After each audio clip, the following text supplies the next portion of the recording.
On a moonlit night, anyone brave enough could ride up to Wandlebury Camp on the high chalk above Cambridge and call out into the dark, "Night to night, come forth."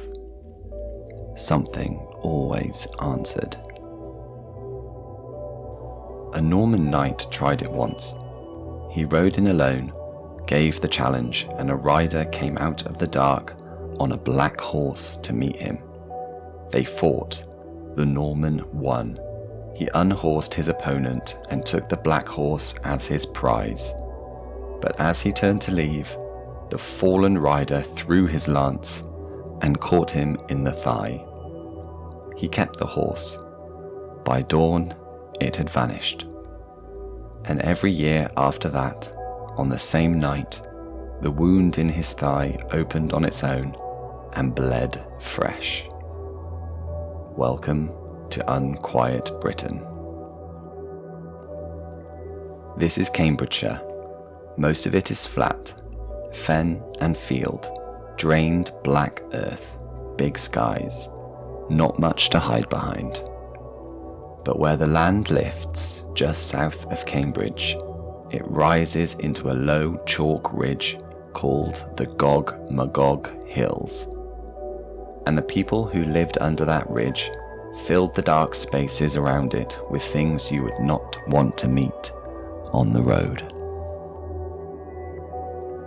Between the villages of West Ratting and Balsham, there runs an overgrown, little-used lane. On the old maps, it is Slough Hill. For generations, children in those villages were told to keep off it after dark because of the thing that walked there. They called it the Shug Monkey. The name is the first clue.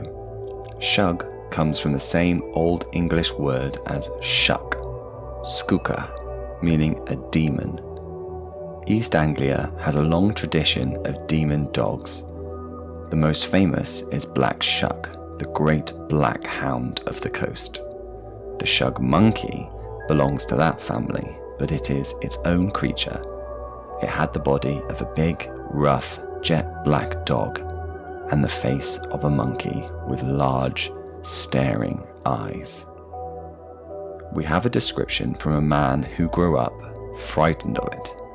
A Cambridge police constable named Taylor remembered the lane from his boyhood. The Shug Monkey, he said, was a cross between a big, rough-coated dog and a monkey with shining eyes.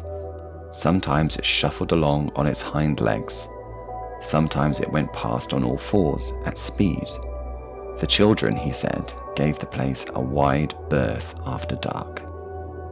That account was written down in 1954 by a Norfolk writer called James Wentworth Day, who knew a good ghost when he heard one, and who called the Shug Monkey a curious variation of Black Shuck.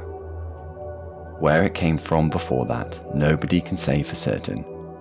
One suggestion, and it is only a suggestion, is that the creature is very old.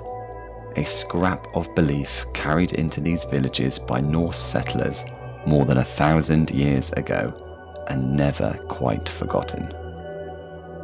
That is a folklorist's theory, not a record.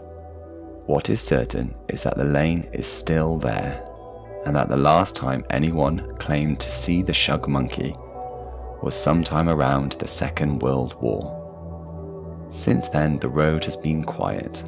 Whether that is because the creature has gone, or because no one walks an overgrown lane between two small villages at night anymore, is a matter of opinion.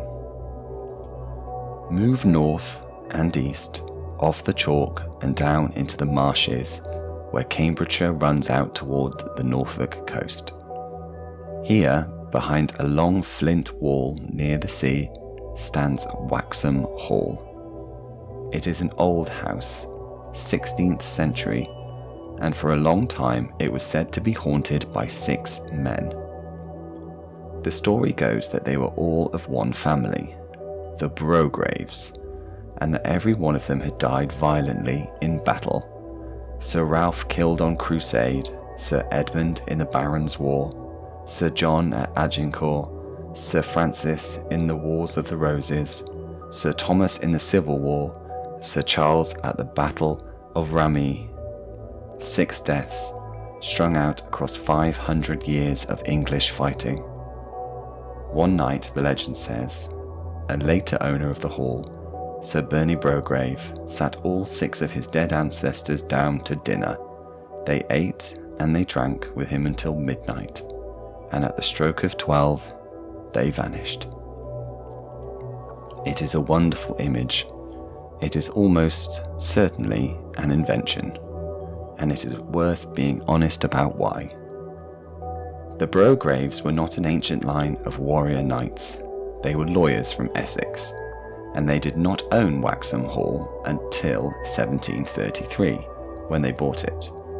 There was no Brograve at Agincourt, no Brograve on crusade. The 6 dead knights, with their tidy procession of famous battles, are folklore dressed up as a family tree. What the tradition really records is something simpler and older.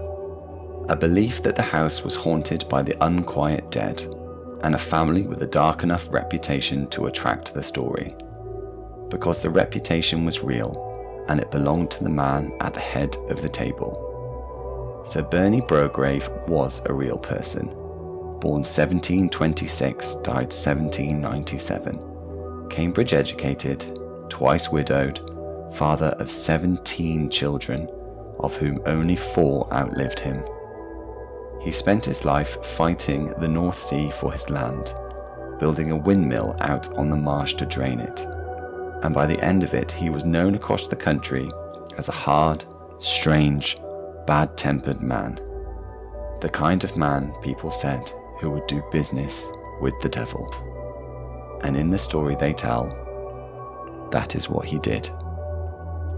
Bernie, the legend goes, wagered the devil that he could mow a field of beans faster than the devil could. 2 acres cut by hand, his soul against the rights to drain his land. He lost, and when the devil came to collect, Bernie ran. He fled across the marsh to his own mill and bolted the door, and all night the devil stood outside and beat on it with his cloven hooves, and breathed on it, and tried to bring it down. The mill is still standing. You can go and see it, out on the level between Waxham and Horsey. Alone, derelict, and leaning hard to one side. In Norfolk, local people will tell you it leans because of the night the devil tried to force it open. What became of Sir Bernie's soul, the story does not finally say.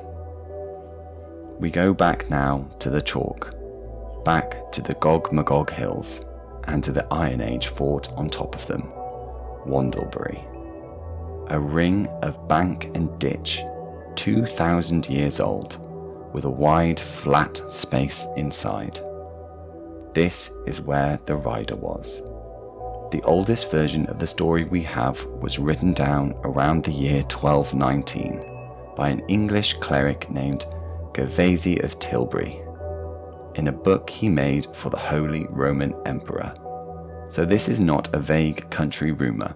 It is one of the oldest recorded ghost stories in England, and it has a date, an author, and a name. The name is Osbert Fitzhugh, a Norman baron staying with a noble family near Wandlebury, who heard the local tale that if you rode up into the old fort by moonlight and called out, "Knight to knight, come forth," a warrior would come to meet you, and no living man had ever beaten him. Osbert decided to test it. He rode up at night with a single squire. He left the squire at the edge of the entrenchment, and he went in alone and gave the challenge. The rider came, armed, mounted on a black horse. They charged, and Osbert, against all the odds, knocked him from the saddle. He took the black horse by the reins as his prize, but the fallen rider was not finished. From the ground he threw his spear like a javelin and drove it into Osbert's thigh. Osbert, in the dark, in the rush of winning, barely felt it. He led the horse back to Cambridge in triumph. By the accounts, it was a beautiful animal, black from head to hoof. They stabled it, and they watched it, and it stayed until the first cock crowed at dawn. And then its eyes flashed fire, and it reared, and it tore itself loose, and it was gone. No one ever saw it again. It was only when Osbert took off his armour that he understood what the night had cost him. One of his steel boots was full of blood, and the wound that filled it never properly healed. Every year on the anniversary of the fight, it opened again on its own and bled for the rest of his life. Osbert Fitzhugh died, in the end, on crusade. The hills kept their reputation long after he was gone. Somewhere under that chalk, people said, lay the bodies of Gog and Magog, the last of a race of giants. A giant horse was buried nearby, and under one of the mounds there was supposed to be a chariot of solid gold. In 1954, an archaeologist named T.C. Lethbridge cut into the slope and announced he had found the outline of a giant figure in the turf, a pagan god, hidden under the grass. Other archaeologists were not convinced, and still aren't. The figure, if it ever was there, is now gone. What is certainly still there is the ring on the hill, and the flat ground inside it, where Osbert rode. The challenge, as far as anyone knows, has never been withdrawn. 3 places then in the dark country south and east of Cambridge: a lane between 2 villages, a leaning mill on a marsh, a ring of earth on a chalk hill. What they have in common is a threshold, a line you can choose to cross or not. The children who kept off Slough Hill Lane after dark were refusing the crossing, so Bernie Brograve made his and spent the rest of his life regretting the terms. Osbert Fitzhugh rode straight across his, won, and carried the wound to the Crusades.